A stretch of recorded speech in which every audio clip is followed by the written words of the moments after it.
Last night, we spoke with Democratic Senator Chris Murphy of Connecticut about the war with Iran. Tonight, we get a Republican perspective. Our congressional correspondent, Lisa Desjardins, picks it up from here.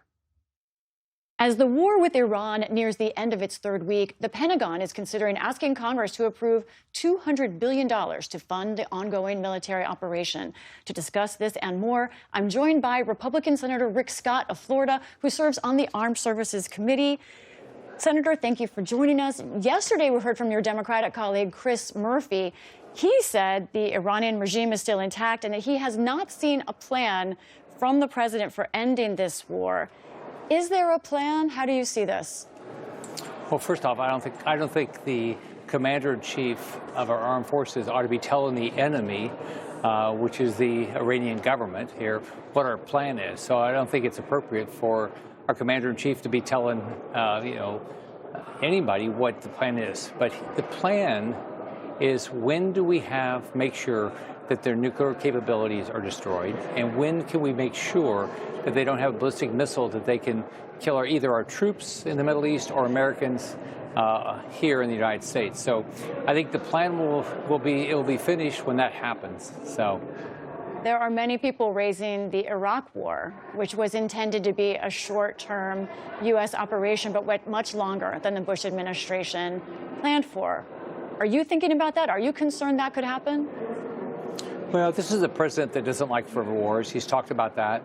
I think the American public is not happy about forever wars, so I don't think there's much of a chance that we'll have a forever war here. And on top of that, this is a president that hates war and hates putting troops on the ground. So I think what he's doing is trying to fulfill his mission of destroying their capability of nuclear weapons and ballistic missiles. I mentioned that $200 billion figure. We'll see what the Pentagon ultimately requests. That's what they're considering. But, I did the math on that. That's about $1,200 per taxpayer.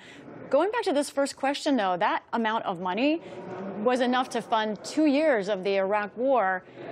Can we take away that they're expecting money to need to last for a long time for this operation?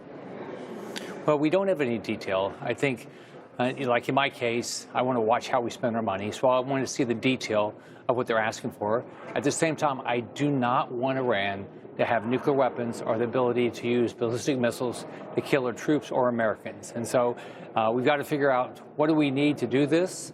We've got to make sure we demolish their ability to do this, and we've got to watch our money. We've got to do all of those things. What about the national debt, though? Is there a limit to what we should be spending here? Oh, absolutely. We have $39 trillion worth of debt. We're borrowing money that our kids and our grandkids are going to have to pay off. It causes inflation. This is, we have to balance our budget. Our families balance our budget.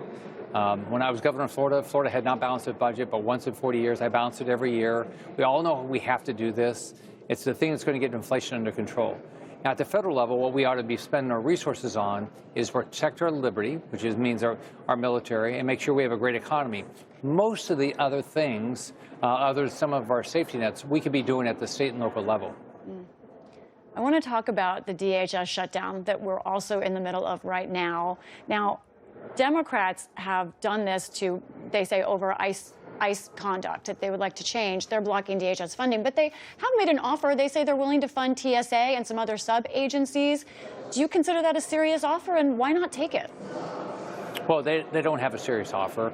And by the way, I'm not going to do anything to defund police. I mean, what they're saying is that they're okay with open borders, and they're saying they're okay with criminals roaming our country and killing people like Laken Riley and Jocelyn Ngari and Rachel Morin. I mean, you can't do this.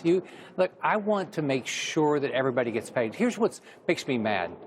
I've had a bill since I got up here called No Budget, No Pay. That means if we don't pass our budgets, senators and Congress just shouldn't get paid. But guess what? Everybody up here wants to get paid. The Democrats are sitting here saying, oh, they want to get paid, but there's 260,000 people, I think, part of Homeland Security. TSA agents aren't getting paid. Just in Florida, 200 TSA agents have already quit. They're tired of this. They didn't get paid last fall. This is not fair. Secret Service is not getting paid.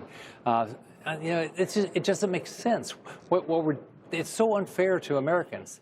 And so if Democrats don't want to pay these people, then they should say they didn't get paid either. I mean, it's just completely unfair. But why not support funding TSA, as Democrats say they would do? I support funding TSA, but I'm not going to, as part of that, never fund ICE. I mean, they're never going to, look, for whatever reason, right? Democrats don't want ICE to do its job. I want a secure border, right? I don't want criminals in this country. I've got grandkids. I've got daughters. I've got a wife. I want them to be safe.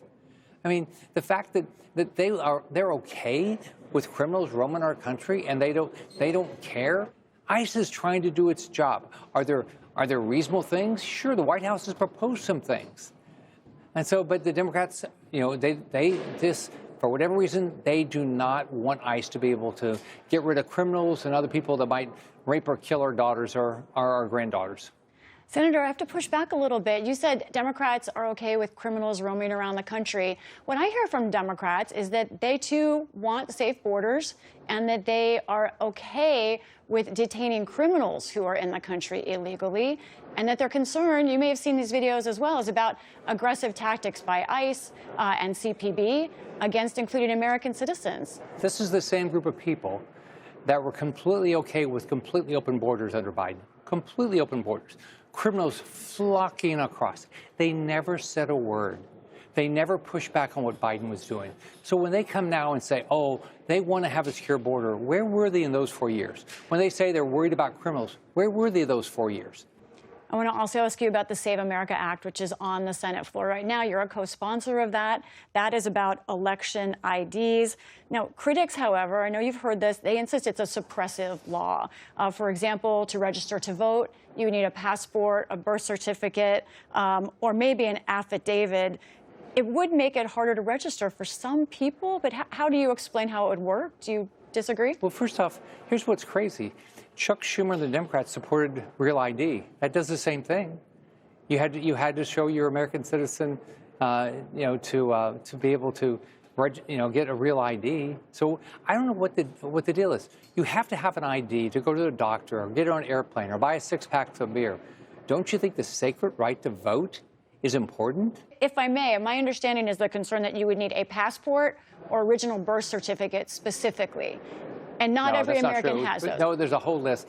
Listen, there's a whole list of things. You can have Real ID, you can have a passport, you can have a birth certificate, and if you don't have those, you can do an affidavit. So that's not true at all. If people would read the bill, we've tried to make sure that no one gets disenfranchised. We want people to vote. I want people to vote. I run for election. I want people to be able to vote. Right? But I don't want fraud. I don't want people that don't have a right to vote. I don't get to vote in France or England or Canada or anyplace else. If you're not an American citizen, you don't get to vote here. It's so simple. Senator Rick Scott of Florida, thank you so much for your time. All right. Take care. Bye-bye.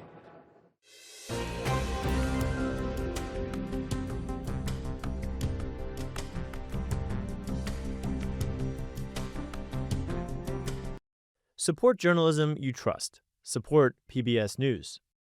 Donate now, or even better, start a monthly contribution today.